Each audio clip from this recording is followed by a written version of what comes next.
Sa 13th day ng ating impeachment trial. Yan, pag-uusapan po natin, no, yung huy. Huy, wag mong sagutin yan. Tila yata ang tagal na po ng impeachment, wala pa rin pong una ang napatunayan po niyan, wala pa rin pong nakikita tayo na matatawag nating matatag na ebidensya laban kay BP Sara, no? Hanggang ngayon panay-patawa lang po. Panay-patawa lang po tong nakakatawa kasi parang akala nito po ni Kapunan madadaan tayo at saka nito ni ano yung nauna yung Ligutan. Madadaan po tayo sa panay-patawa lang, no? Hindi ko po maintindihan kung bakit yan po ang direksyon ng impeachment. Bakit po hinahayaan po yung seryosong mga bagay, hinahayaan lang po na gawing katatawanan tayo ni Ligutan at saka nito ni Kapunan, no? Katulad po niyan, nadadaan po si Chis Escudero. Once na natawa na si Chis Escudero, pinagbibigyan na si Kapunan. Yung pong huy, wag mong sagutin yan, nadaan po dahil natawa si Chis, hindi na po pinasagot.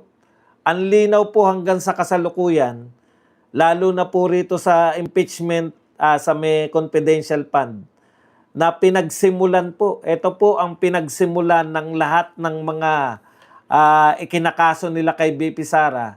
Ito pong anong tawag dyan? Simula yan nung intrigahin nila itong confidential fund ni BP Sara. Alam po ninyo, sa confidential fund po, yung 11 days po sila nagsimula. Hanggang ngayon, ilang taon na po yan.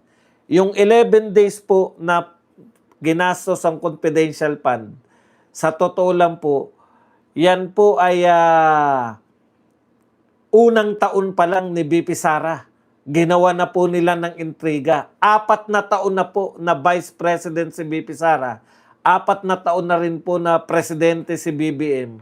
Hanggang ngayon, wala pa rin po silang malinaw na ano talaga yung binibintang nila kay BP Sara. Ngayon lang po natin na-realize na yung mga sinasabi nila.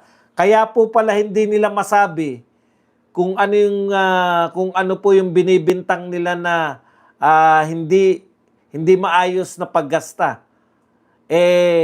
Antindi po pala.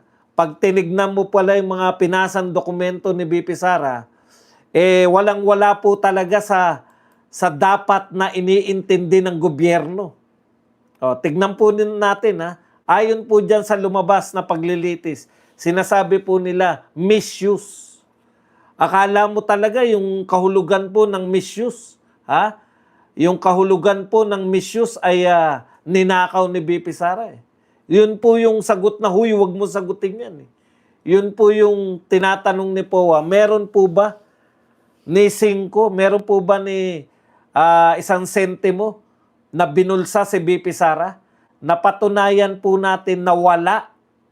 Yung misuse po na sinasabi nila ay yung definition po nila ng misuse na kinakailangan po napaka-stricto, no? Na doon lang po kinakailangan may resibo. Kung ako po, tama po yan. Kung 13 na po, hanggang ngayon, wala pa rin po talaga malinaw. Ang ginagawa po nila, sinasalo lang po sa media. Bakit po? Paninira na lang po to. Bakit po ang galing-galing nila sa media? Bakit po kahit na nabutata na sila, sa aktual, kung nanood po kayo ng kahit sa cross-examination lang, butata po itong si Wamil at saka itong si Kapunan ni Attorney POA. Pero pagdating po sa media, lahat po ng sinasabi ni Kapunan na wala po doon, na hindi po pasok doon sa trial mismo, yun po yung sinusulat nila. Halimbawa po, yan yun ang kung walang title at nakalimutan ko na sa pagmamadali. Parang nakaw lang po to bago mag alas 10. Halimbawa po nung sinasabi ko na talagang Wala naman talagang pinapakita na ebidensya sila laban. Wala naman po yung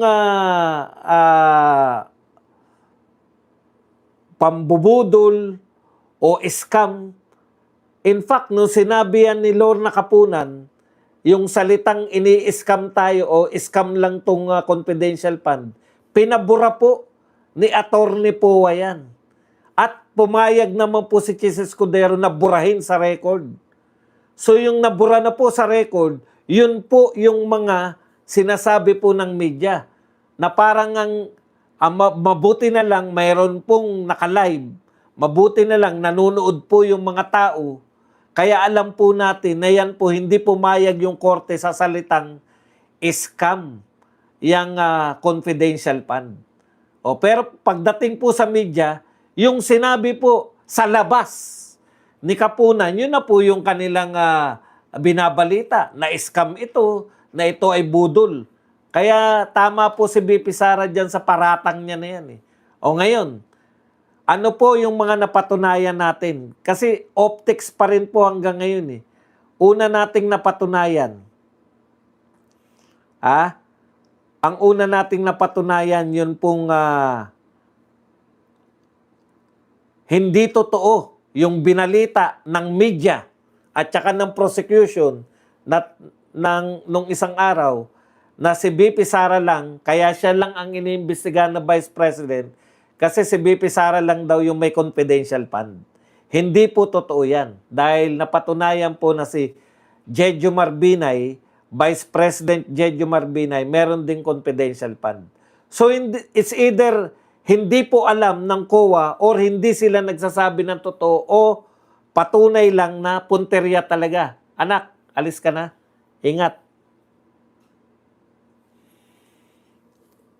Patunay lang po yan na pinunteriya lang po talaga si BP Sara. Bukod sa alam na po natin ngayon na wala pong ibang inimbestigahan na may confidential fund, tanging si BP Sara lang, no?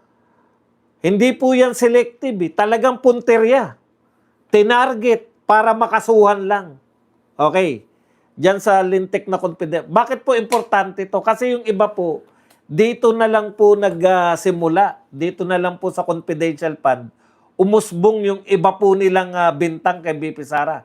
Halimbawa po, yung pagwawala ni BP Sara na nakabanggit siya ng pag ako nagurgur, ipagurgur mo sila. Diyan na po nagsimula yan. Buwat po ng ginigipit na yung kanyang mga tauhan dito sa investigasyon sa confidential fund. So lahat po talaga ito nagsimula rito sa investigasyon sa confidential fund. At ano po ang mga katotohanan dito?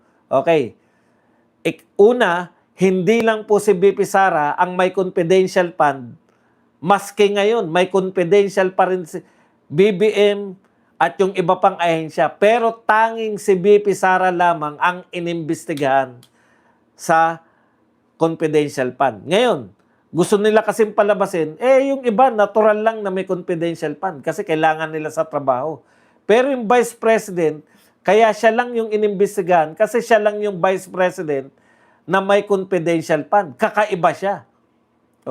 Ngayon, napatunayan po natin na si Jejo Marbinay meron din. Ang tanong, inimbestigahan ba nila si Jejo Marbinay? Hindi. So, hindi po talaga to dahil sa Vice President si BP Sara at siya lang yung nanghingi o siya lang yung tanging may confidential fund. Hindi po. Ito po ay paglilitis para po hindi makatakbo si BP Sara pagdating po ng 2028. Okay.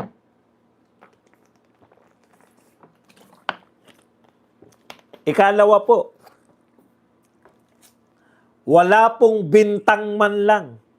Ito po, bintang man lang. Pag may binintang ka, may patutunayan ka pa. Ito po, wala pong bintang man lang. Ang prosecution hanggang ngayon, wala pong bintang man lang na si BP Sara ay nagbulsa ng pera. Wala po. Mula po doon sa pag-withdraw, wala po doong bintang na binulsa yan ni BP Sara o kay BP Sara napunta yan. Wala po dito sa sinasabi na misuse ng confidential fund. Wala pong sinasabi dyan na yan ay binulsa ni BP Sara. Wala po. Yung pinalaki po nila ng gusto na may mga props pa. No? May mga props pa po. Pupunta sa impeachment. May daladalang Mary Grace na lalagyan. Tapos ilalabas yung piatos. At napag-alaman po natin, ang binigay pala rito sa Mary Grace piatos na to ay 70,000 pesos. 70,000 pesos, and yet you are ignoring trillions of pesos spent in flood control. No? Wala po kayong hindi ayaw nyo pong imbestigahan.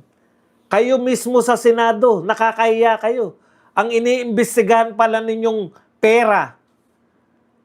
Yung pinakasikat na nabigyan ng pera, si Mary Grace Piatos, na ilang taon nyo nang inuulit-ulit.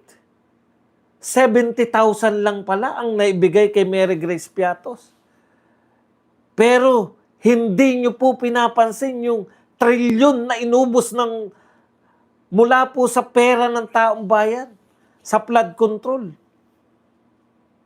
Si Mary Grace Piatos, pinag-initan ninyo, 70,000. Grabe.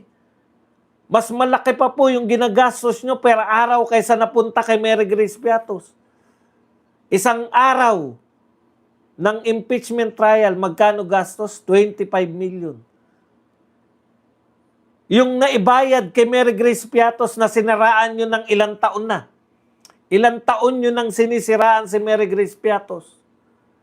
70,000.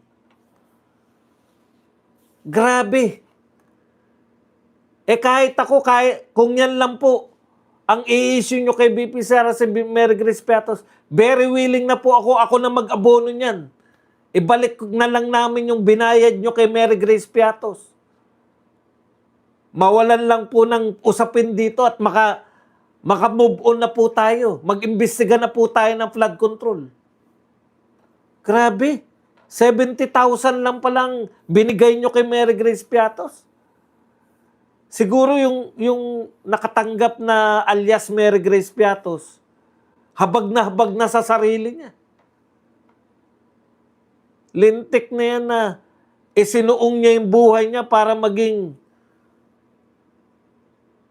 confidential agent sa halagang 70,000, tapos lahat ng pang-uusig. Halos minumura siya araw-araw ng kung sinong mga walang hiya na nagbabalat kayong mga maka-Diyos. Pati yung mga kaparian niya, nakikigalit kay Mary Grace Piatos. Yung pala, 70,000 lang yung natanggap ng tao. Ang laki po ng kasalanan ninyo, Senado. Lalo na kayo, House of Representatives. Dahil wala naman talaga kayong kaso. Nag-aaksaya tayo ngayon ng 25 million a day. Sa panahon na kailangan ng tao ng mga tulong. Nagtataasan ng mga presyo. Doon lang kayo nakapokus sa 70,000. Pero yung mga daan-daang bilyon. Okay. Tapos, ngayon, sino raw yung susunod nilang testigo? Sino po yung susunod nilang testigo ayon sa mga prosecution? Isasalang daw nila si Mary Grace Piatos. Panay na lang kayo optics, panay na lang kayo drama. Kayo rin na nagsabi na walang Mary Grace Piatos. Nagpunta pa kayo sa PSA. Alam nyo po, kwentahin nyo po kung magkano po kwentahin nyo po kung magkano na nagastos nyo kay Mary Grace Piatos. Magkano binayad nyo sa PSA para alamin kung totoong tao ba si Mary Grace Piatos. Kayo na nga nagsabi na hindi totoong tao si Mary Grace Piatos. Tapos i-announce nila, iimbitahin daw nila si Mary Grace Piatos. Ginagawa po ninyong malaking drama o malaking katatawanan yung Senado. Alam mo kung may matinulang sa senador, dapat sinisitan nyo na yan . Tanungin nyo yung ano, meron ba talaga Mary Grace Piatos? Bakit nyo iimbitahin? Pasasampinahan nyo yung mga tao na hindi nyo naman, na alam na nga natin na alias lang. Oh, Placido Pilosopo, long time no look. Mabuhay ka dyan sa pinaggagawa mo. Yan ang kalaban natin. Yan po. Panay drama, panay mga palabas. Wala naman pong ebidensya pala. O patulang